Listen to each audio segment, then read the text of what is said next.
ladies and gentlemen, reluctant biker here.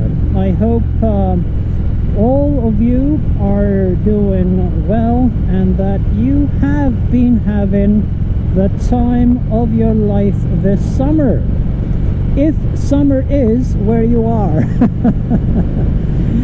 If another season, I hope you've been enjoying it.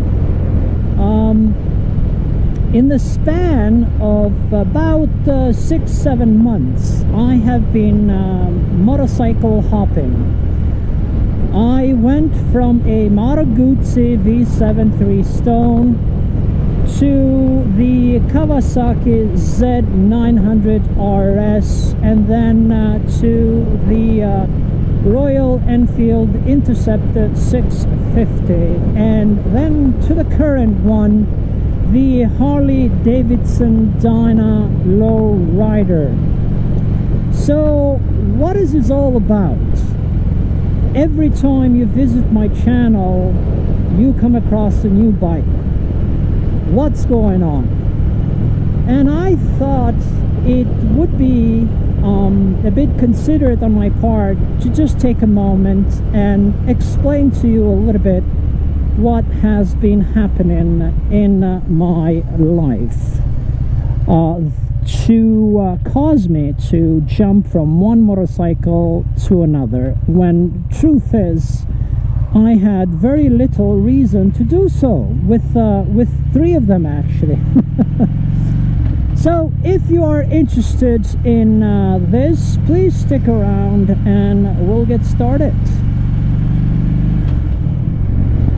So, ladies and gents, a few years back, I on a lovely summer day, I believe, I stopped by the Harley dealership located near my house, and I happened at the time not to be looking at Harleys, because I had already determined that the type of bike that I want, that I love, is the retro looking classical motorcycle, like the Triumph type, with a bike, basically a standard looking bike, a standard bike with 2 analog gauges in front. That's it. That's the bike that I wanted, and that's the bike that I had determined I would love forever. I had explored cruisers before, but never sat on one other than a Rebel 300, which I enjoyed it, but not as much as riding all my other bikes. It was a good bike.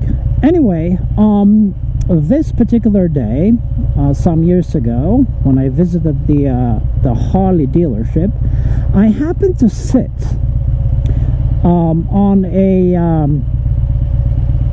Low Rider S, and oh my lord, that was the biggest mistake of my life, because I loved it. I loved the way it felt, I loved the way I sat on it, and most importantly, and here was my other mistake, was asking someone at the delership, to one of the salesmen, I think, to take a picture of me sitting on the bike. And my god, I just looked amazing. It was I know, vanity, it is what it is, guys, and I'm gonna call it as such. So yes, vanity. I just, like narcissist, falling in love with himself, I fell in love with the way I looked at the bike and the way the bike felt. But of course, I put that thought in the back of my mind, because of course I was nowhere near financially ready to, or willing to, pay the sticker price for a new Harley. Okay, something that actually had been had kept me at bay from the beginning from owning a Harley-Davidson. The sticker prices, even used ones, they were prohibitive for me. And the other, of course, is the horror stories you hear about Harleys being unreliable, etc., etc. Something that seems to be more about Harley's performance in the past than actually about the more modern motorcycles, which are, according to anecdotes, owner anecdotes, they're a lot more reliable than they used to be. Anyway, so those two reasons kept me away from Harleys, from thinking about a Harley. But having sat on a lowrider, liking the way it made me feel, that kind of stayed in the back of my mind, and I kept thinking about it. Oh Jesus, I was like, that's the dream bike, that's the bike I want, that's the bike I want. And so that's how it started. My like for cruisers, my love for cruisers, my appreciation of cruisers. And then of course that was confirmed to me this past spring, during which I went to visit a friend in Hawaii. I stayed there for a week and something, and during my time there I rented motorcycles, and one after the other. I rented a Harley, a Triumph Street Twin. It was okay, performed okay, it did what it's supposed to do, but no character, absolutely no character. So I wasn't crazy about it. Then I rented a Yamaha Bolt, a cruiser. Yamaha Bolt. It's a 900cc bike I had never heard of before. Very simple bike, zero text, nothing, old school. Oh Lord, did I not fall in love with this bike. I absolutely fell head over heels for this bike.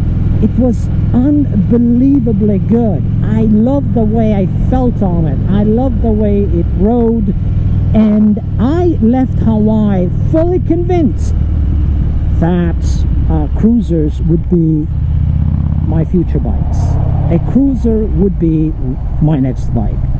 But of course at the time I owned the Z900RS, and I wasn't willing to let it go. Not yet, anyway. But I was sort of coming to suspect that the Z900RS didn't love me back, and it was the throttle issue, which was the greatest issue. I just felt uneasy.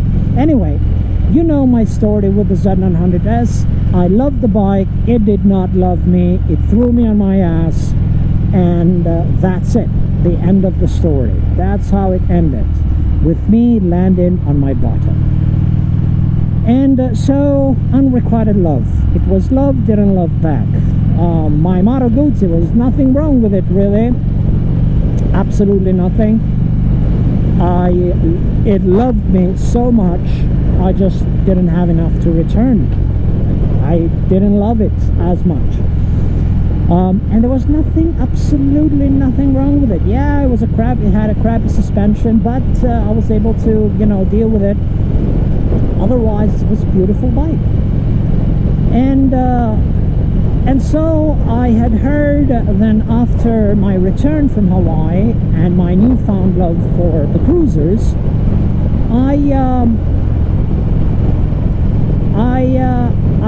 I still kept looking about the Harleys. I actually came home and looked for a Bolt, Yamaha Bolt, but I couldn't find anything that I liked in the vicinity of where I lived.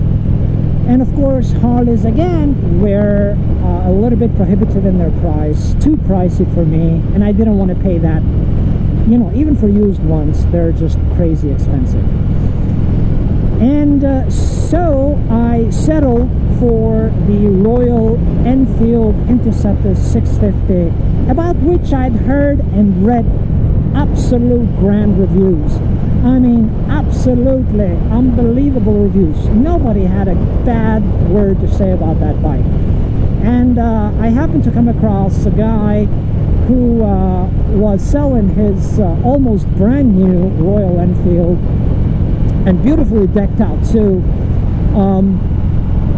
And I went to look at it, and the guy let me test ride it, and of course I fell in love with it. It was great.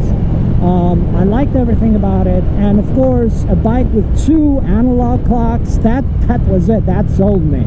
In addition, it had a great exhaust sound. Everything was fantastic. I liked it.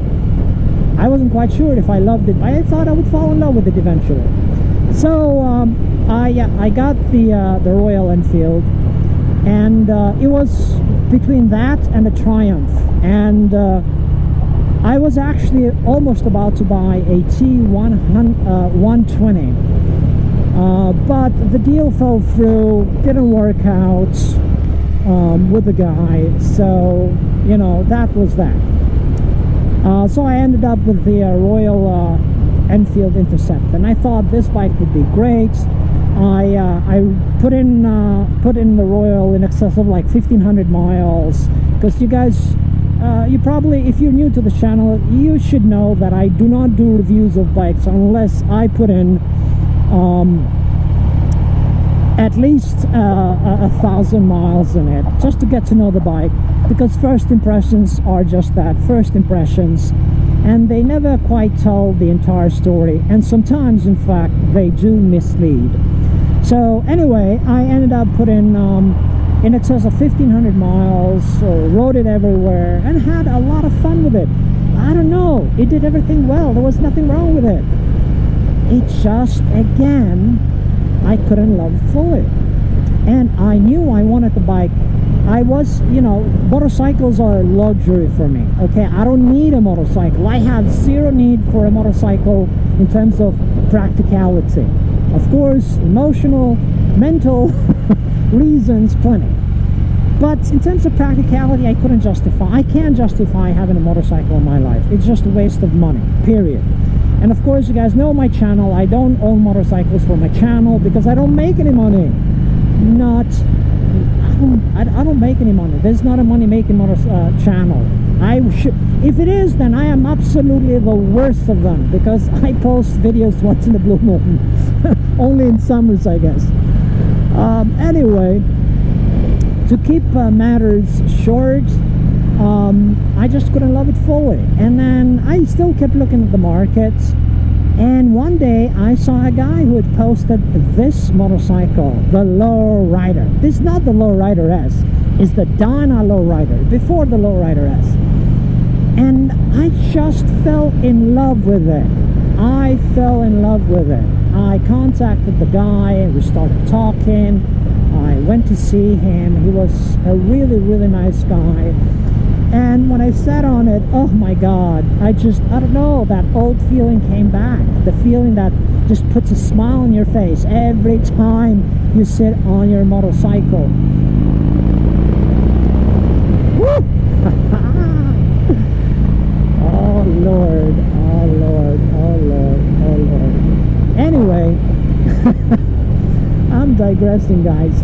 So the guy and I, we started talking, and anyway, the guy and I, we started talking, and we kept in touch, and eventually we were able to agree on a price, something that it worked for him, and it definitely worked for me. And I can say, of all the Harleys, this was the most affordable lowrider I've ever come across. So I jumped on it, and I got it. And that is how I ended with the Harley, the lowrider, with this particular Harley. This is my story. Now, of course, when I got this bike, I texted I texted a friend, I showed him a picture, and of course he immediately goes, "Buddy, what's going on, man? Some sort of a midlife crisis with you? This must be your like 5th bike or something in the matter of months." And of course, like you guys, he also was puzzled. And I don't know, maybe midlife crisis happening, there's something happening, but I didn't want to settle. I felt like with the Royal Enfield and the previous bikes, I had settled. It was for all sorts of reasons. I just didn't want to settle this time. So here I have this beautiful, gorgeous bike. And I understand that the reason I ended with it is simply out of vanity. It's because I feel good riding it. I feel good every morning or every day that I open my garage door and I look at it and I go, my God, how beautiful you are. And honestly, of course, I'm not ready yet to do a review on it. I've been putting in almost 1,000 miles, and until I surpass that, I'm not going to do a review on it. But so far it's going great. It turns on every time I need it to. It does everything I want it to, and it has exceeded expectations in 2 areas, and those 2 I can talk about. The first one is the Harley scared me because of their, especially this kind of Harley with an engine that is about 660 cc's big, okay? 1,660 cc's cubic. Now come on guys, that's crazy. That is pure crazy. The biggest engine I have ever, ridden was what, 110 cc's, and even that I thought it was a little bit too much. And then of course I move on to this one, so that was very intimidating for me. But I'm surprised how gentle this bike is, how gentle and forgiving this bike is. I mean, it has completely surpassed all my expectations of it. The other thing is the weight. When you look at the wet, dry weight, all of it, it's in excess of 600 pounds. 600 pounds. That is a massive bike. Yet, this bike doesn't feel anywhere near it. It is easier to maneuver than any of my previous bikes. That's crazy. That is crazy. How can this bike, who is at least 1 or 2 times bigger than any of the bikes that I've ever had, be so easy to maneuver? How can that be? Well, it is, okay? And I have been shocked by it and pleasantly surprised. And of course, every morning or afternoon or whatever, whenever I go to pick it up, I just can't believe I'm gonna go and ride this bike. So far, I've been loving it. It's a cruiser. I love the way it makes me feel sitting on it. I love the way it rides. And unbelievable. I'm happy for now. I'm happy. And this is it, guys. No more bikes this season.